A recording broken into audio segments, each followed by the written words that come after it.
उस दिन आरव स्कूल से घर आया और बिना कुछ कहे अपना बैग नीचे रख दिया। उसके जूते कमरे के अलग अलग कोनों में जा गिरे। उसका चेहरा तना हुआ था, आंखें भारी लग रही थी।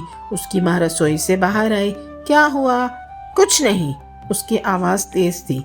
कुछ ही सेकंड बाद वह फूट पड़ा। मुझे गुस्सा आ रहा है।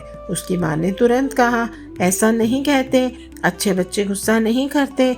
कमरे में सन्नाटा छा गया। आरव ने नजरें नीची कर ली। वह चुप हो गया। कुछ देर बाद वो धीरे से अपने कमरे में चला गया। दरवाज़ा हल्के से बंद हुआ, लेकिन उसके अंदर कुछ अब भी शोर कर रहा था। उस शाम घर वैसे ही चलता रहा, लेकिन आरव शांत हो गया था। रात के खाने पर उसने मुश्किल से खाना छुआ। उसकी माँ ने यह महसूस किया। कुछ देर बाद वह उसके कमरे में गई। उसके पास एक नोटबुक खुली पड़ी थी। उस पन्ने पर एक चित्र बना था। 2 लड़के, एक के हाथ में ट्रॉफी थी, दूसरा अकेला खड़ा था।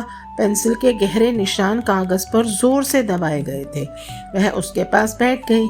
आज स्कूल में क्या हुआ? कुछ पल तक आरव चुप रहा, फिर धीरे से बोला, रोहन ने कहा कि मेरी पेंटिंग बहुत खराब है, और सब हंसने लगे। अब माँ समझ गई, यह सिर्फ गुस्सा नहीं था, ये चोट थी। उन्हें अपने पहले कही हुई बात याद आ गई कि अच्छे बच्चे गुस्सा नहीं करते। बिना समझे उन्होंने बस उसकी भावनाओं को अंदर दबा दिया था। धीरे से उन्होंने उसके सिर पर हाथ रखा। गुस्सा महसूस करना ठीक है आरव। आरव ने ऊपर देखा। सच? हाँ, ये भावना गलत नहीं है। उसकी आंखें भर आईं। इस बार उसने आंसुओं को नहीं रोका। वे हमेशा मेरा मजाक उड़ाता है। मैंने स्कूल में रोने की कोशिश नहीं की। शब्द बाहर आने लगे। उसकी माँ बस सुनती रही, ना कोई टोकना, ना जल्दी करना, बस सुनना। कुछ देर बाद आरव उनसे लग गया।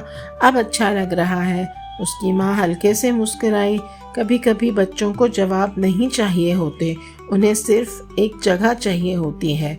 उस समय उन्हें भगवत गीता की एक पंक्ति याद आई, मात्रा स्पर्शास्तु कौन्तेय। भावनाएं मौसमों की तरह आती जाती रहती हैं। उन्होंने धीरे से कहा, जो गुस्सा तुम अभी महसूस कर रहे हो वो हमेशा नहीं रहेगा, लेकिन तुम्हें उसे छुपाने की ज़रूरत नहीं है। आरव ने आंखें बंद कर लीं।